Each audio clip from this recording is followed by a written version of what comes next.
died over a cross, like the start of Christianity. Like, Oh. I just threw my hands up in the air, like, like what? Let me put you on game.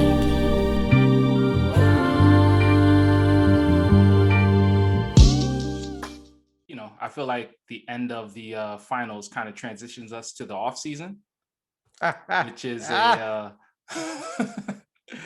which brings up this album that a rapper by the name of J.Cole, most of you know him as J.Cole, he dropped some fire last week, and we had to give it about a week of time to really let it settle in. You know, a nice like long week of a slow seasoning to so to speak, in order for us to get our thoughts out. You know, and so Jared, what did you think of J. Cole's album, The Off Season?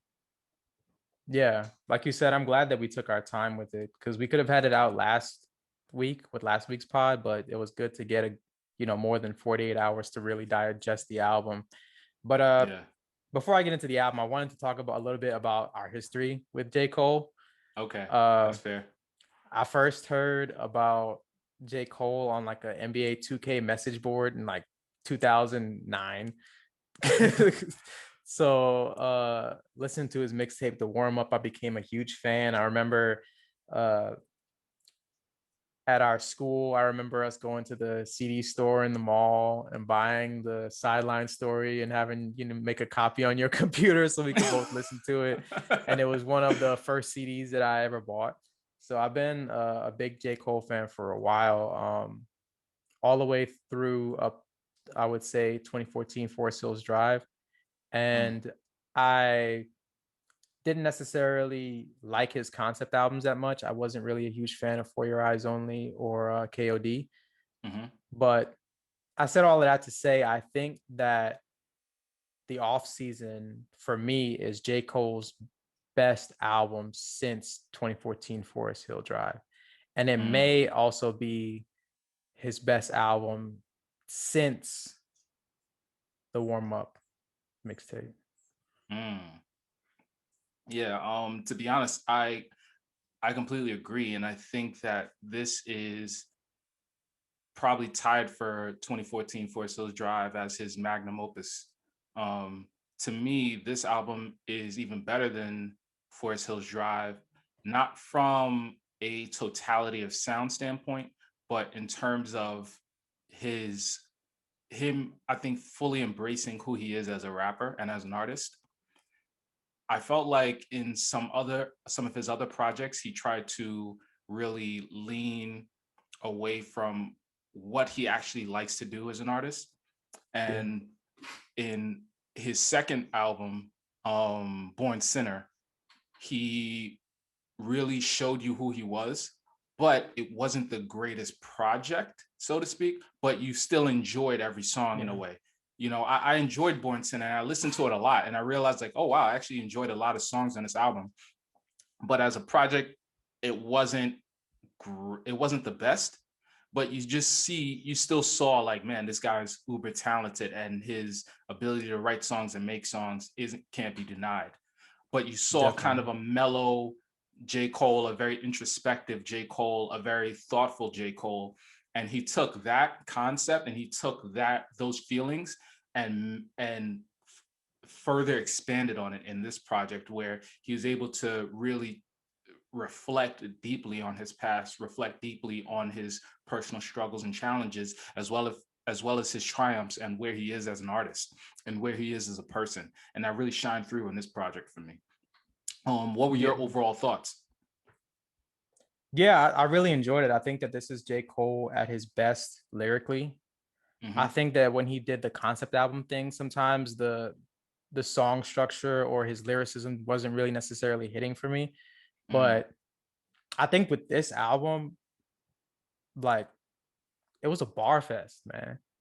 Like, he had so many good lines. So, and then also, like, even if you just take out his lines, his ability to consistently switch flows and to use his voice as an instrument throughout the album was incredible, honestly. He gave me exactly what I wanted, because we've been listening to him do features for the last couple of years, and he's been killing every single feature. And then you listen to the Dreamville, Revenge of the Dreamers Yeah. compilation, and he was one of the best rappers on there, like bar for Yeah. bar easily. So that's kind of what I wanted to hear from him on this album.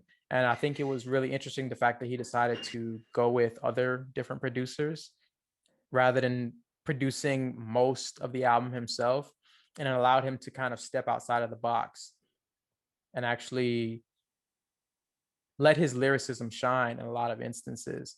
So Yeah. yeah, even just with the opener 95 South, like that's not a beat you would have heard J. Cole go over the last Yeah. couple years. Like it was a very, with mid 2000s beat. It was almost like a time capsule. You had Cameron on there, Yeah. Killer. Killer Cam. You had you had the crunk outro basically with Lil Jon, and it was just it almost felt like it was like a time capsule for J. Cole's life in a sense. Like it almost felt like he's like taking you back to, this is where I was in like 2004, Yeah. and then you got 95 South being, that highway that runs, all down the East Coast. And that's probably, a reference to his journey in between uh New York and in between the Carolinas, just encapsulating that. And you know he he was just in his bag, put an Yeah. M on your head, you Luigi brother now, like Yo!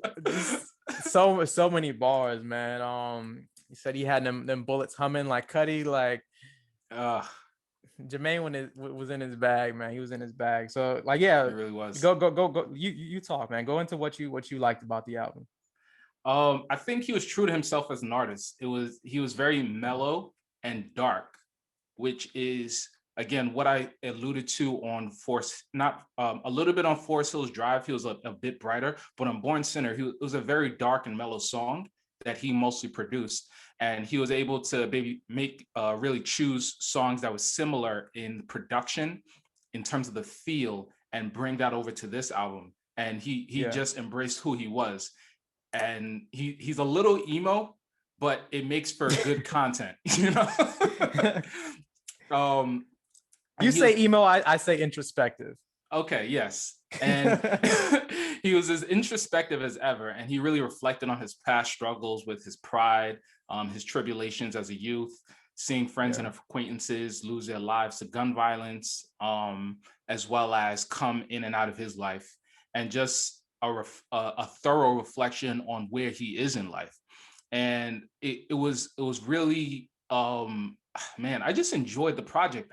It gets better and better each time you listen to it. The layers get better and better each time you listen to it. And every song that you look up on Genius, where you see the lyrics, you're better able to fully appreciate the mastery that he put into every verse on this album.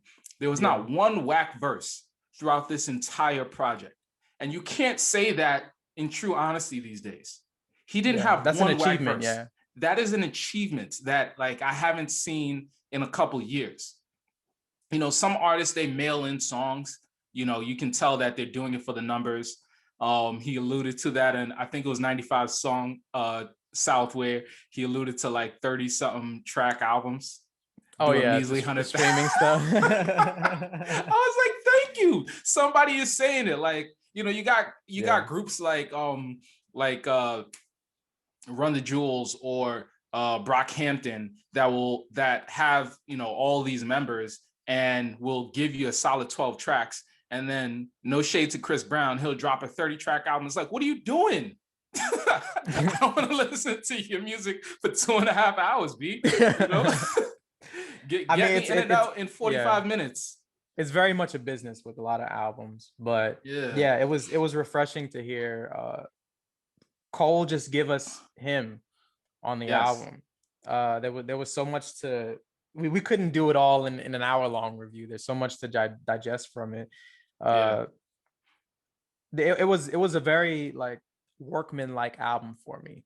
Like I could see him in the studio just like bunching up scrap paper and throwing like that's not good enough, bunching up this and you can actually tell he put a whole lot of care into every bar. Even on I think Punching the Clock was one of the songs that sort of encapsulated the album for me because Mm, you have I think that's the one with the Dame Lillard uh intro and outro talking yeah. about the work that goes into being the best at your craft. And I feel like that's kind of what Cole was preaching to on the album outside of all of the other Mm. themes that he had going.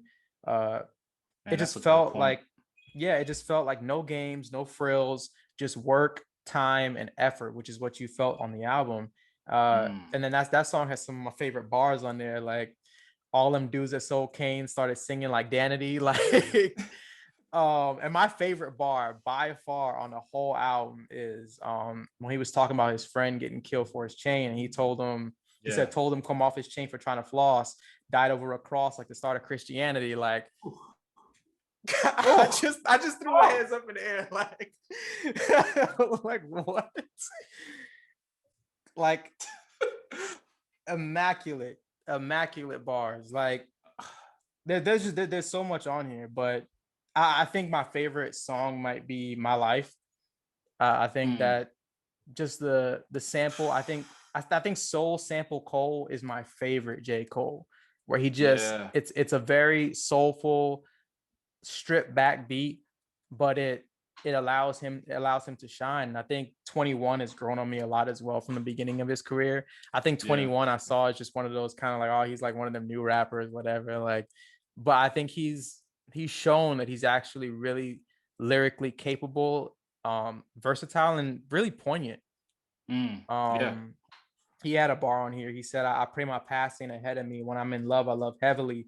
When you betray me, you dead to me. I disrespect you respectfully. Like he was in his bag. And I think he has a really, I think he started his career doing a lot of very violent rap that kind of spoke to his reality. But I think it's refreshing to see him take a step back and look at his life and see the effects of what he's done and the life that he's lived, what effect that has on him, Yeah.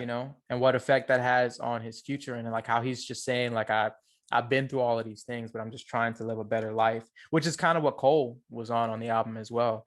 He Yeah. talked a lot about all of the things that he experienced, especially on a song like Close, talking about his friend's death and talking about no longer feeling close to his friend, but also feeling like he should have been close enough to save him, Mm. which was a really heartbreaking and vivid description of addiction and violence. But yeah, the album's great, man. Yeah. So that I had those two songs on my favorites list as well. My life, his energy was so intense and relentless, and just the way every bar hit you was just it was incredible to me, man. Like Yeah. I I know it's on site when I see you. I'm working at Squarespace. Okay, so let me just have a moment here to talk about how corny rappers can be sometimes. People Yeah. talk about, I like Big Sean, but sometimes, and he's very clever, but sometimes he can come off unconvincing or corny with the lines that he delivers, where it's like, like I'm not too fond on that bar. It's like And dad jokes sometimes. Yeah, and J. Cole has a similar ability, but his delivery and his confidence while delivering those bars are just unparalleled.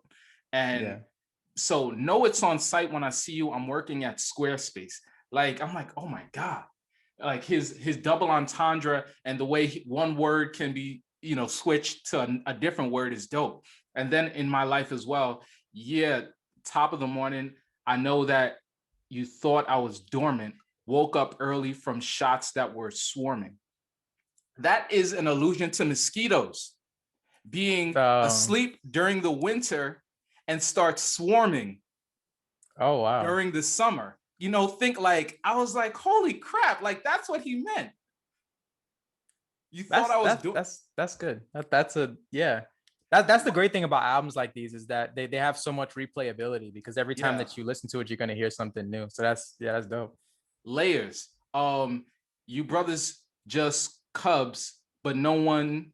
Wait, you brothers just Cubs, but no, not the ones in the big leagues.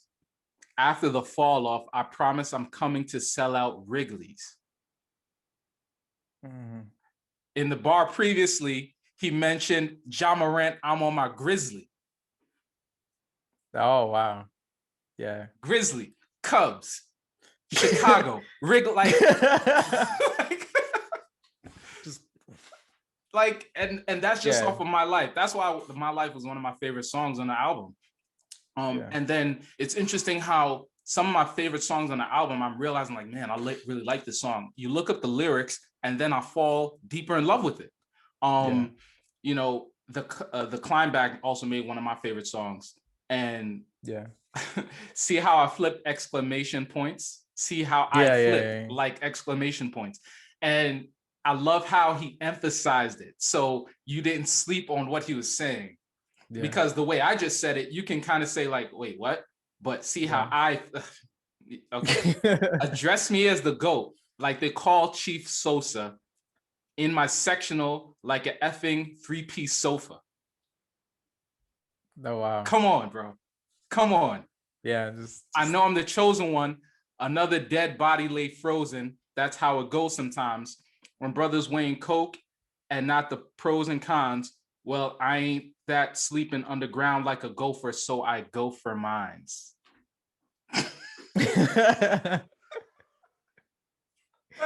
on. Come on. Yeah, I feel like your 8th grade English teacher would be very happy with these bars. All these context clues, you got it, you got it going.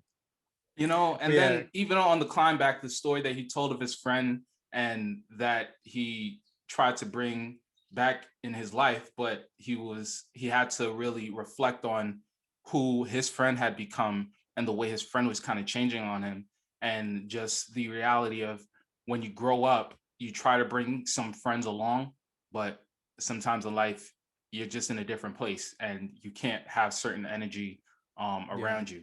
And that was really mature, and it's just showing how he's developing as a person, realizing what the most important things in life are, you know? Yeah, so many moments, man. Even Let Go of My Hand. Boz had a lot of really great moments on the album as well. I always thought that he was going to be rapping on whenever I saw the feature, but he was doing a great job with the hooks vocally. But Let Go of My Hand is one of the more personal tracks on the album. I think it's just Cole just at his best again, being so intricate lyrically, and it's him at his most personal. It's refreshing to hear rappers not trying to put on this facade of being too cool or having it all always. It's always, that's nice on some songs, but it's nice to hear people strip back and actually discuss their fears. And like he did on this album, his fear of, as a youth, of constantly being killed, you know, and him discussing his family and his son, which is something we haven't really heard him talk about too much, and talk about how his son is gaining that level of independence. But just a great perspective and a great album overall. I hope it's not his last solo album. I hope that he continues on this path and he can continue to create these kinds of songs and these kinds of albums, because it's the Cole I think we all wanted, you know? Yeah, it certainly is. And he just top to bottom, like, I listened to the album the first time over and I was like, he did some really cool things. And just over this last week, I've just been re-listening. And this album is probably going to go down as probably one of my favorite albums of all time, in terms of replay value. Because for me, the albums that like sit near and dear to my heart, you know, albums like Food and Liquor, albums like The Cool, albums like, you know, To Pimp a Butterfly, albums like Kendrick Lamar's, you know, debut album. And Good Kid, Mad City, yeah, and just these works that have immense replay value and layers upon layers of bars that you can dissect and really reflect on and really think about, that give you so much information about the artist. And just the way you're able to just follow his stream of consciousness, even as he goes from topic to topic, it paints such a broad picture. And this is one of those works that I'm just so glad is released this year, you know? Yeah. And makes me happy to be a music fan. It makes me happy to be his fan. To hear and to wait for something like this it is incredible to me. And it really just shows, I feel like it's a reminder of how awesome rap is, you know? Yeah, such a diverse art form. Yeah. Yeah, and how the roots of rap is really, it's not just partying, but it's just being as um lyrically approachable, but also lyrically complex, and Yeah. just giving you bars, man. A bar fest, top to bottom, man. I don't know what else I can say. Yeah, there's not too much else to say. I feel like we've said, so much, but there's so much more to the album. So yeah, kudos to J. Cole. Awesome album, Facts. man. Uh, what are your 4 favorite tracks? We actually spoke about all my favorite tracks: "Let Go My Hand," "My Life," "The Climb Back," and "Close." Close is interesting because when I looked on Genius, they had the streaming numbers for Close, and it wasn't as high as it was for, I think it was actually one of the lower played songs. But for me, I just love Cole's flow, and it really showed me how even on a song that isn't as hype or as flashy as other songs on the album, the way he's able to play has just a straight, I think maybe it was just a 24 or 32 bar song, no verse, I mean, no hooks, just the concept. And it still felt like a complete song, and just showed his ability to flow, showed more bars, showed more conceptually where he was going from. And you follow the theme and the title of the song Close. And I'm like, this is just lyrical Yeah. mastery. The title was a double entendre, so I thought that was cool. Yeah. Yeah. What was the double meaning that you found for that song? Just him struggling with the closeness of losing that closeness with his friend over time because of the lifestyle that he was living, and then, like I said earlier, not being close enough to save him. Him imagining himself watching him die, but also not being close enough to see that, but being far enough away to get the call from his mother. His friend had passed, and that's how he found out. So, like, being close emotionally, but wishing he could be closer in terms of distance. But yeah, amazing album. Just to How about you? close, my top 4 tracks got to be 95 South, My Life. This is tough. this is Yeah. this is really tough. I'm gonna go Punching the Clock, Close. Yeah, that's gonna have to be. Yeah. That's how I feel. I'm going with it. I'm sticking with it. But yeah, great album. Looking forward to reviewing more albums together, and hopefully more J. Cole albums.